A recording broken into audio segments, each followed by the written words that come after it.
Yeah! Right. మరి commission sir, వికలాంగుల ఆత్మహత్యలు, విద్యార్థుల నిరసనలు, ఇది నిజంగా చాలా బాధాకరమైనటువంటి సంఘటన సార్. ఇది పెన్షన్లకు సంబంధించి కొంతమంది వికలాంగులకి పెన్షన్లు టెక్నికల్ ఇష్యూస్ వల్ల వారికి కట్ అయ్యాయి ఇప్పుడు అనేటువంటి. రెండింటినీ మీరు పోల్చి చూడండి. మన సమాజంలో ఉన్న ఎంత వైరుధ్యాలు, అగాధాలు ఎలా ఉన్నాయో తెలుస్తుంది. ప్రొఫెసర్ ప్రభాత్ పట్నాయక్ అని ప్రసిద్ధ ఆర్థికవేత్త ఈరోజే రాశారు ఆయన. మొన్న మోదీ గారు చెప్పిన జిఎస్టీ మినహాయింపు దాని నిజానిజాలు ఏంటని వాటిని బహిర్గతం చేస్తూ ఇంకోటి అన్నాడు.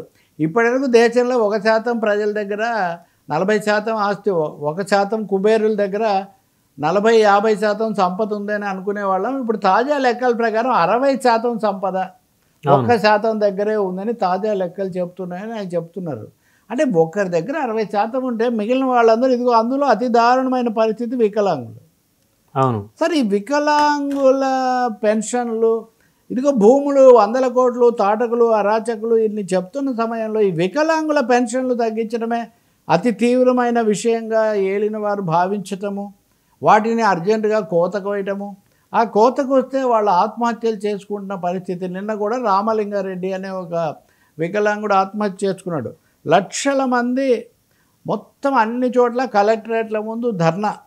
వికలాంగులు ధర్నా చేయాల్సిన అవసరం ఉందండి. సమాజం కానీ ప్రభుత్వం కానీ ఏమైనా తగ్గించాలనుకున్నా కానీ వేరే ఏమైనా తగ్గించవచ్చు కదా. ఎందుకు ఇలా చేస్తున్నారు మనకు అర్థం కాదు. ఒక చోట కాదు, కనీసం డజన్ల చోట్ల వికలాంగుల పెన్షన్లు తగ్గించడం, ఉన్న ఫలానా కోత కోయటం. మీరు సర్వే చేసి ఒక 10 మంది, 20 మంది లేదా 1000 మంది అన్నది నిర్దిష్టంగా కేస్ టు కేస్ మీరు చేయొచ్చు.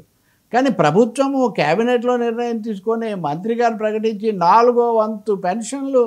ఇప్పుడు మిగతా వాటికి అంగవైకల్యం సమస్యకు తేడా ఉంది. ఇక్కడ కనిపిస్తుంది కదా, ఒక వ్యక్తికి చెయ్యి ఉందా లేదా, లేకపోతే ఇంకొక చూపు ఉందా లేదా, ఇవన్నీ సర్టిఫికెట్లు కూడా ఉంటాయి. కాబట్టి దీన్ని మానవతా కోణంతో చూడాలి తప్ప రాజకీయం చేయకూడదు. వికలాంగులు పింఛన్లు తొలగింపు మా పొట్ట కొట్టొద్దు అని చేస్తున్న ఈ ఆందోళన పట్ల ప్రభుత్వ స్పందన ఇంకా పెరగాల్సిన అవసరం చాలా ఎక్కువగా ఉంది. పక్కదే ఆత్మహత్య అండి. ఇదిగోండి ఇతను ఆత్మహత్య, రామలింగారెడ్డి. ఒకటి కాదు, ఇది కనీసం 6 డజన్ ఆత్మహత్యలు ఇప్పటికీ. చాలా మంది వికలాంగులు ఇంకా వాళ్ళకి ఏం చేయాలి, నిస్సహాయత అంటాం కదా. వెళ్ళలేరు, ఆఫీసుల చుట్టూ తిరగలేరు, రూపంగా వాళ్ళు తిరగలేరు. అంతకుముందున కొన్ని వ్యవస్థలు ఇప్పుడేమో తొలగించబడ్డాయి. కాబట్టి ఈ సమస్యను చాలా తీవ్రంగా తీసుకోవాలి. ఇంకొకటేమో వీళ్ళు ఒక్కరే కదండి. నిన్న మీరు చూస్తే ఆంధ్రప్రదేశ్లో భూముల మీద చేసేవి, గిరిజనులు చేసేవి, విద్యార్థులు ఫీ రీంబర్స్మెంట్, ఆ సమస్య మీద వాళ్ళు చాలా తీవ్రంగా. అలాగే చిన్న చిరుద్యోగులు, అవుట్సోర్సింగ్ ఉద్యోగులు, ఏఎన్ఎంలు, అంగన్వాడీలు, వీళ్ళందరూ ఆందోళన అండి. వీళ్ళందరితో పాటు ఉద్యోగులు కూడా మాకు 30,000 కోట్లు రావాలి, ఇప్పటివరకు రాలేదని ఉద్యోగులు కూడా ఆందోళన. కాబట్టి ఎంతసేపటికి ఈ కేసులు, అవినీతి ఆరోపణలతో పాటు ఇన్ని తరగతుల ప్రజలు, రైతుల గురించి మాట్లాడాం కదా.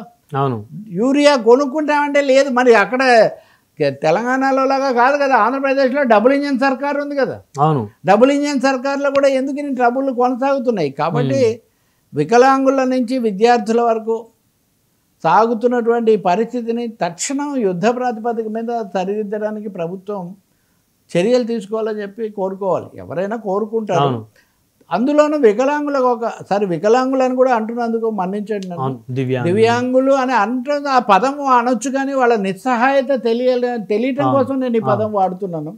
అంతకంటే వాళ్ళలో వైఫల్యం కాదు ఎప్పుడు. కానీ మీరు అన్నట్టు రవి గారు, వికలాంగులు వాళ్ళ సమస్య ఉంటే, వాళ్ళకి ఇష్యూస్ వస్తే వాళ్ళు ప్రభుత్వ కార్యాలయాల చుట్టూ తిరగాలంటే వాళ్ళు ఎన్ని రోజులను తిరుగుతారు? ఏ విధంగా సామాన్యమైనటువంటి మనలాంటి వాళ్ళకే ప్రభుత్వ కార్యాలయాల చుట్టూ తిరగాలంటే 2-3 సార్లు తిరిగితే అలసట వస్తుంది, విసుకొస్తుంది. మరి వాళ్ళని ఎవరో ఒక సహాయంతో వెళ్ళాలి వాళ్ళ ఆఫీసులకి. సో మరి వాళ్ళు ఆ విధంగా మీరు అన్నట్టు గతంలో ఉన్న కొన్ని వ్యవస్థలు ఇప్పుడు రద్దు కావటం వల్ల మొహమాటం లేదు. గతంలో వాలంటీర్ వ్యవస్థ దీనికి ఉపయోగపడింది. అలాగే గ్రామ సచివాలయాలు, వార్డు సచివాలయాలు ఉపయోగపడ్డాయి. వాటిని రద్దు చేస్తున్నప్పుడు వేరే విధంగా మార్చండి, గత ప్రభుత్వంలో తప్పులేమన్నా సరిదిద్దండి. కానీ throwing away baby with the water అంటారు.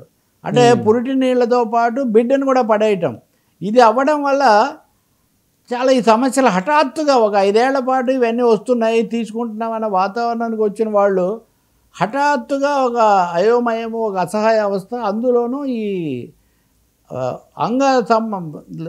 అవయవ లోపాలుండి నడవలేని వాళ్ళు చాలా సమస్యను ఎదుర్కొంటున్నారు. నేను అనుకుంటాను అనుభవజ్ఞుడైన ముఖ్యమంత్రిగా చంద్రబాబు నాయుడు కానీ, లేకపోతే ఎప్పుడు ఇలాంటి సమస్యల మీద ప్రజల గురించి చెప్పే పవన్ కళ్యాణ్, ఉప ముఖ్యమంత్రి లోకేష్ లాంటి వాళ్ళు దీన్ని తక్షణం దృష్టిలో పెట్టాలి.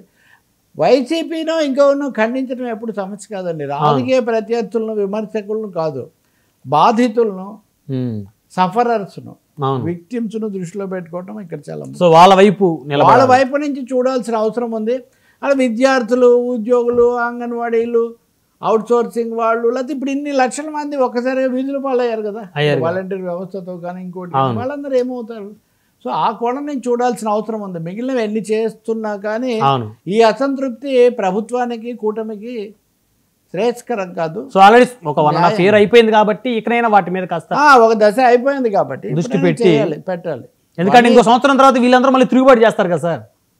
ఇప్పటికే ఇప్పుడు తిరుగుబాటు చేయగలిగిన వాళ్ళు చేస్తున్నారు, లేని వాళ్ళు ఆత్మహత్యలు, బాధలు ఇవన్నీ కూడా వస్తున్నాయి. ప్లస్ మళ్ళీ పోలీసులను ప్రయోగించాలి, పోలీసుల మీద 100 ఆరోపణలు. అవును బాగాలేదు ఈ పరిస్థితి. సార్ మరొక ఎవరితోనైనా చేస్తుండొచ్చు కానీ దివ్యాంగులకు సంబంధించి పిహెచ్సి పెన్షన్స్ తగ్గించడం మటుకు చాలా పొరపాటు.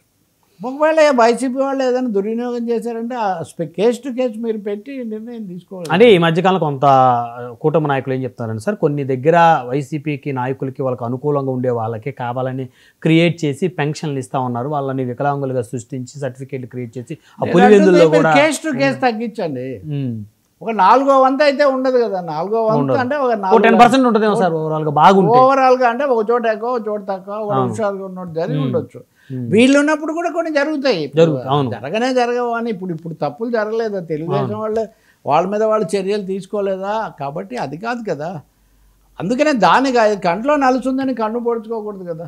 ఇప్పటికే కన్ను లేదు మాకు, కానీ వాళ్ళకి అన్యాయం చేయటం, అది ఇక్కడ సమస్య.